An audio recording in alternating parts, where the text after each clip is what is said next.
back 40 Hour Works. This is a show about me messing around with old cars with no money and even less knowledge. And whatever junk I can drag home and fix them up with. Supposed to be working on the Imperial Ram project, which I hope to hear today and tomorrow. I'll get back at it. I know I've said that for months and months, and I've been off there for a while, and I apologize. Just busy, couldn't get to it. Weather held me back. And this channel, like the cars themselves, is also a project, so it's only what I can get to in my spare time, which is very little of. Anyway, we're down in the old wagon, old Jezebel here. We got her traded off because my wife said to me, no more projects. Just, don't buy any more projects. You got too many. She said you can trade a project for a project. So always look for the loopholes, fellas. There it is. Anyway, the old wagon, we had some fun with it, and the kids love it, but I'm over it. It does need a lot of work. Not a tremendous amount, but more than I want to give it for what it is. And I am more into older things, so. The one trader said, do you think you could at least get it running so I can get it on the trailer? And I said, I'll do my best. So, it didn't start here again this spring. Electrical issues, I figured, because I did have headlights, but nothing else. Nothing on the key. Nothing. So, I'm thinking this ignition switch. I'm hoping this ignition switch, and that's what we're at today. We'll see what happens. So, as you can see, I got the steering column, the gauge cluster all tore apart, so I can get in there, get to that friggin' switch. It's supposed to be, don't even see it on top of the steering column in there. I can't see it. I gotta drop the column, and we're getting there. There it is in there. I'm hoping I bought the right switch. Front bolt might not be too bad to get to, but the back bolt's not going to be easy. I've never done this before, so we'll see what kind of mess I make. And there's a new switch there. With any luck, I brought the right one, but you know how that goes. Anyway, we'll see. Well, they do look the same, so we're doing something right anyway. Now we get them back in there. Got her plugged in and sitting in place. So far, all's going well. That other switch on the side, I'm not sure what that is. That might be another part of a neutral safety switch or something. I'm not really positive. You can see that other rod below.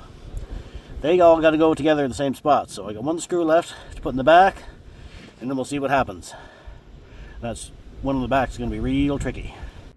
All right, so before we go too far, the switches are all in place and plugged back in. I got this column just kind of sitting there. It's not really tight yet.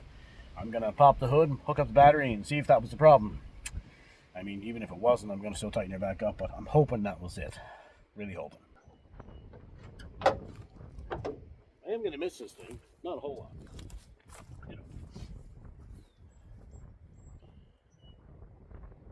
Battery cables in too, really. Probably have to put the boost pack on. Anyway, we'll go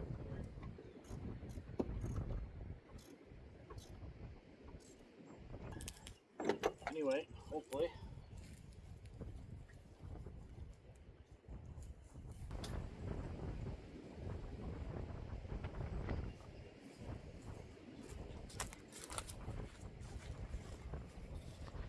Well, that wasn't it. Might be a neutral safety switch. You might have to get underneath and see if I can find a bad wire. I noticed when they put it in neutral, it doesn't want to try and start at all.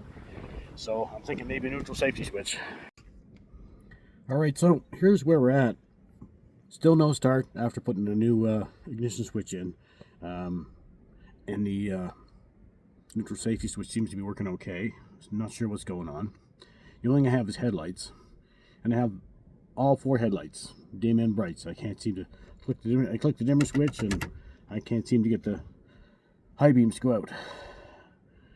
And when I was poking around the fuse box to see what was going on, I found that the stoplight fuse was absolutely burnt, like missing half of it. So.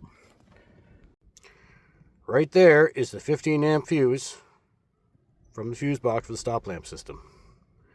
And it was pretty hard to see that at first, because I've gotten older and my glasses have 2 prescriptions in them, so trying to twist around and look underneath the dashboard and stuff like that is pretty difficult, so I couldn't even tell there was anything wrong. And I can't even tell you if maybe the fuse box is melted, which is great. I found some more issues. Well, not issues yet, but evidence that there may be more.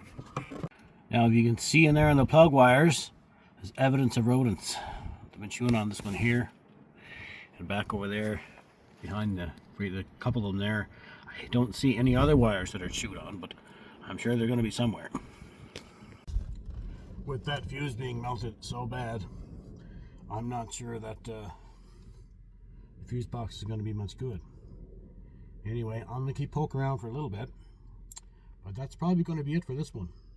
Slow, short video, but I'm not going to tear apart from one end of the other to find broken wire, but I will do a little bit of hunting yet.